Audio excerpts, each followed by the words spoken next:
तरह से लालू प्रसाद यादव की अध्यक्षता में आज 27वां स्थापना दिवस का समारोह का उद्घाटन किया गया, आप क्या कहिएगा इस पर? आज पार्टी के स्थापना काल का जिक्र लालू प्रसाद ने किया कि बिहार भवन से किया, लेकिन हम करेक्ट किए उनको कि नहीं, बिहार भवन से हम लोगों ने नहीं किया था, वो बिहार निवास था।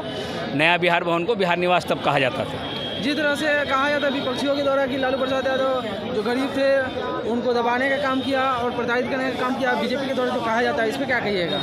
बीजेपी में जो लोग हैं वो सब के सब सामंती लोग हैं, उसी विचारधारा के लोग हैं जो 90 से पहले दलितों पिछड़ों को इंसान नहीं समझते थे, उनको जानवर से भी बदतर समझा जाता था। अगर कोई इंसान जानवर उनके बदन में टच हो जाए तो उनको इतनी घृणा नहीं होती थी। अगर कोई छोटी जाति, निचली जाति और हरिजन उनके बदन में टच कर जाए, आज भी एक घटना हुई है, एक हरिजन ने किसी राजपूत के चापाकल से पानी पी लिया। तुमने छू कैसे दिया हमारे चापाकल? मारते मारते उसको, वो आम के गाछी को देख रहा था, एक आम का गाछ लिया था उसने और उसको मार दिया गया। आज भी वही मानसिकता जिंदा है।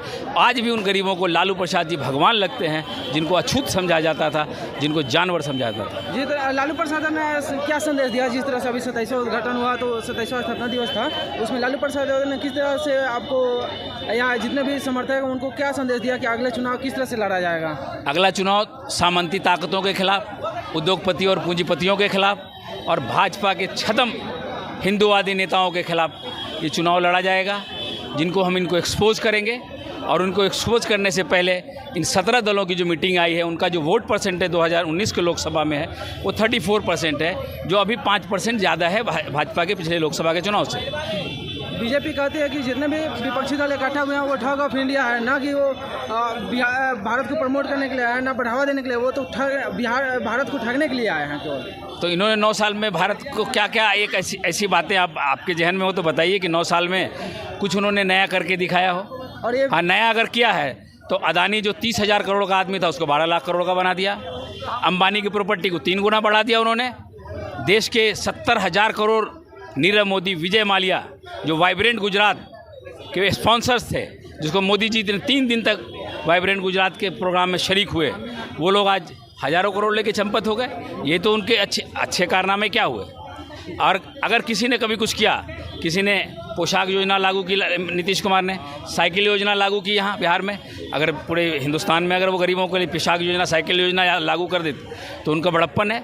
अगर हमने नरसिम्हा राव ने हर घर में खाने पीने का, हर बच्चों को स्कूल कॉलेज में मिड डे मील की व्यवस्था की, 9 साल में कौन सी ऐसी व्यवस्था गरीबों के लिए हो पाई है? कोई नई व्यवस्था बताइए आप। जिस तरह से छात्र अगर हुई है तो सिर्फ अदानी, अंबानी और पूंजीपतियों की व्यवस्था हुई। जिस तरह से छात्रों को एक तरह से देखा जाए तो प्रताड़ित किया जा रहा है, किसानों को भी प्रताड़ित किया जा रहा है, उस पर क्या कहिएगा? जिस तरह से किसानों के साथ तो ऐसा धोखा हुआ है कि उन्होंने पूरा 1 साल कंप्लीट कर लिया, ठंडी में, गर्मी में, बरसात में बॉर्डरों पर रहकर, और उनसे समझौता किया कि 3 काले कानून को हम वापस लेंगे।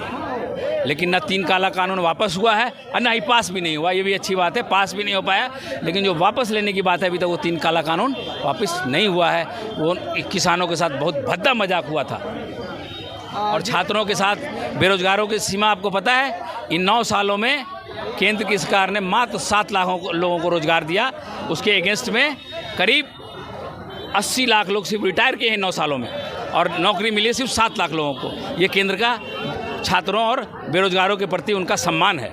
हम जब 2.25 लाख टीचरों की बहाली कर रहे हैं तो हर पॉइंट पे ये एक नया मैजिक निकाल रहे हैं, और लड़कों को बहकाने के जो उनके गुंडे हैं उनको हमारे पार्टी के कार्यालय तक भेजते हैं। हम पार्टी के कार्यकर्ताओं को संयमित न रखें तो उनके हाथ पर रख लेंगे यहाँ पे पार्टी के कार्यकर्ता, वो हमको भड़काने आते हैं, इसलिए आते हैं कि हम भड़क जाएं। जिस तरह से बीजेपी छात्रों पे हम जिस तरह से बीजेपी आती है चुनाव तो उस समय भी हिंदू मुस्लिम केवल करती है, और ना कि प्रोपेगेंडा कोई तैयार करती है, ना शिक्षक और ना ही स्टूडेंट के हित में बात करती है, केवल और केवल बात करती है तो हिंदू और मुस्लिम। इस पर क्या कहिएगा? हाँ, वो अगर वोट मांगती है तो हिंदू मुस्लिम पे ही मांगती है। अगर उसने कुछ किया होता तो अपने कामों पे वोट मांगती है। जीडीपी के ऊपर वोट मांगे, उसने नोटबंदी किया तो उसके ऊपर वोट मांगे, वो जीडीपी, जीएसटी के ऊपर वोट मांगे। जो बढ़ रहा है हमारा विदेशी कर्जा, 9 साल में 3 गुना के आसपास हो गया है, जितना 50 सालों में हमने कर्जा नहीं लिया था, 70 सालों में, उतना तो इन्होंने 9 साल में उसका 3 गुना ले लिया कर्जा। इस पर वोट मांगिए ना आप। आपको मुद्दा नहीं मिलता है तो कभी दिवाली, कभी अली, कभी और ईद पे वोट मांगने का उनका तरीका है, लेकिन जनता इस बार उनको, देश की जनता ने पिछले 2019 के इलेक्शन में उनको सिर्फ 29% ही वोट दिया था, और अभी 17 दल जो 34% वोट पिछले इलेक्शन में लाया था, डेफिनेटली इनका वोट 40% बढ़ेगा, 6-7% बढ़ेगा, और उनका 6-7% कम होगा देश में, और इनकी सरकार जानी तय है। जिस तरह से अभी न्यूज़ में दिया जा रहा है कि तेजस्वी यादव के ऊपर चार्जशीट फाइल हो गया, तो उस पर क्या कहिएगा? चार्जशीट फाइल हुआ है कल, कहा जा रहा है कि वो अब बाहर नहीं रहेंगे, और जितने भी विपक्षी दल हैं वो कितने भी अपना बैठक कर ले, लेकिन कभी एकत्रित नहीं हो सकते हैं। तो तेजस्वी जी को बाहर अंदर वो ही कर देंगे, बीजेपी के नेता अंदर कर देंगे क्या? अगर हुआ है तो बेल मिलेंगे, चार्जशीट हुआ है, उन पर कोई ऐसा एविडेंस, अगर उनको लगा कि इस चार्जशीट में उनके ऊपर कोई ऐसा एविडेंस सीबीआई को, ईडी को हाथ लगा, तो जनता के सामने दीजिए। गूगल पे तो सारा चार्जशीट का एक कॉपी मौजूद, जेल में जाना तय है। अगर उनका गूगल पे सब कुछ अवेलेबल है, आप उनको स्पष्टीकरण दीजिए कि हमारा इनके खिलाफ कौन सा सबूत आपको नया मिल गया, जिस केस को 2 बार लैंड फॉर जॉब को बंद कर दिया जा चुका है, उसको ओपन करके ये क्या मैसेज देना चाहते हैं? बीजेपी कहती है कि जितने भी 27 पार्टियां भारत की इकट्ठा हुई थी, बैठक की थी, उसमें कोई एकत्रित नहीं रह सकता। जिस तरह से भी महाराष्ट्र में जिस तरह से गठबंधन टूटी है, शरद पवार के जो भतीजे हैं वो टूट करके और बीजेपी में चले गए, तो इस पर क्या कहिएगा? अजीत पवार जी के बारे में तो एक बार उन्होंने शपथ लिया था, तो उनको 2-3 केस उनका वापस ले लिया गया 3 दिन के अंदर, जिसकी जानकारी मीडिया पे नहीं है, अब हर जगह अवेलेबल है। अभी उन पर 70,000 करोड़ का घोटाले का आरोप था। उनके नेता छगन भुजबल जी PWD घोटाले में जेल जाके आ चुके हैं। हसन मुशर्रफ साहब को ईडी वारंट लेके खोज रही थी, उनको उन्होंने मंत्री बना दिया। और भी जितने 9 के 9 मंत्री हैं, सब कहीं ना कहीं ईडी और सीबीआई के रडार पर थे, और भी उनके बहुत सारे एमएलए हैं। लेकिन आज ये फैसला हो जाएगा शरद पवार जी के साथ कितने एमएलए हैं और अजित पवार जी के साथ कितने एमएलए हैं। लालू प्रसाद यादव ने ऐसा क्या संदेश दिया कि आगामी जो चुनाव है उसमें किस तरह से लड़ा जाएगा, किस तरह से जो कार्यकर्ता हैं उनको क्या संबोधित किया, क्या संबोधित किया लालू प्रसाद यादव? हमारी एक ही मिशन है, हम पिछड़े दलितों के लिए लड़ते हैं। पिछड़े दलितों को जो आह्वान करते हैं उनके लिए भगवान है ये। 90 से पहले बिहार में पिछड़ों की हालत, दलितों की हालत जानवरों से बदतर थी। जानवर अगर कोई बर्तन में उनके मुंह दे देता था तो उसको वो धो के खा जाते थे, लेकिन अगर दलित का बच्चा उस बर्तन को खाता नहीं था, तो छू भी देता था पिछड़ों का बच्चा, तो उस प्लेट को फेंक देते थे और उसके बदले उससे जुर्माना भी वसूलते थे। आज कुछ दिन पहले मोतीपुर में एक घटना हुई है, एक दलित को पीट कर मार दिया गया कि उसने चापाकल से सिर्फ पानी पिया था। वो 3 राजपूत लोगों ने, वो आम के गाछी में उसको प्यास लगी थी, और ये अभी भी हो रहा है इस देश में, इस प्रदेश में। लालू प्रसाद जी के आने के बाद उन सामंती लोगों को, इन गरीब लोगों की ताकत का एहसास हो गया।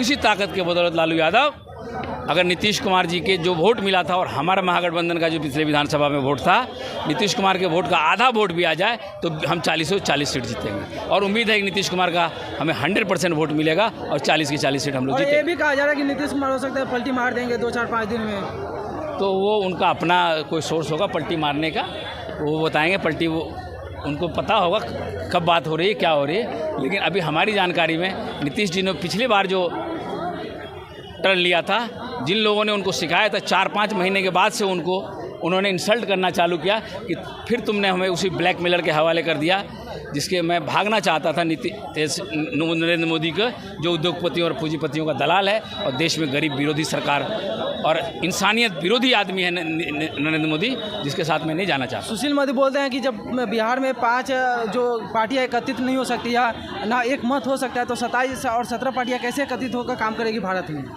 हमारे पास अभी 7 दल था। एक दल ऐसा था जिसकी भागने की जानकारी करीब साल भर से थी। वो कह रहे थे कि हम जा रहे हैं दशरथ मांझी जी को, माउंटेन मैन को भारत रत्न दिलाने के लिए हम मिलने जा रहे हैं। उनकी गतिविधियां कुछ संदिग्ध थी। वहाँ पर भी गए तो उनको चप्पल बाहर ही खुलवा दिया गया, लेकिन वो बोलते हैं कि नहीं, बीजेपी अच्छी पार्टियाँ हैं। वो मानते होंगे, उनकी अपनी सोच है, वो हमारे गार्जियन रहे हैं, हम उनके खिलाफ कुछ ऐसा नहीं बोलेंगे। लेकिन उनके जो एडवाइज़र्स हैं उनको गलत जगह ले गए हैं, और जिस लालच में ले गए वो उनका वहाँ वो होने वाला नहीं है। उनके बेटे ने बड़े भारी मन से रिज़ाइन दिया। पिताजी वो नहीं चाहते थे हम रिज़ाइन दें, लेकिन उन पिताजी और उनके जो ऊंची जाति के जो लोग उन पर दबाव बना के उनको घेर के रखते हैं मांझी जी को, उनके लोग, उन्हीं द्वारा उनका वो रिजाइनेशन लिया गया। लेकिन इधर वापसी का भी रास्ता महागठबंधन का बंद हो गया है। अब वो कहीं के नहीं रहेंगे, ना खुदा ही मिला ना विसाले सनम। हमारे 6 की 6 पार्टियां अभी एकजुट है, और 2-3 पार्टियां आके दस्तक दे रही हैं कि हमें भी शामिल कर लिया जाए, लेकिन शायद हमारे पास इतनी कुर्सियां नहीं है जो उनके दें हम, तो तो उनको हम लोग कह रहे हैं कि आप रुकिए, आपको लोकसभा में जहाँ रहना है वहाँ रहिए, विधानसभा में ज़रूर आपसे तालमेल करेंगे। आप लोग भी दलितों पिछड़ों ये हितों के लड़ने वाली पार्टियां बोल रहे हैं, अगर आपको अभी आना है तो बिना सीट शेयरिंग के आइए, आपको आइंदा फिर हम जगह देंगे।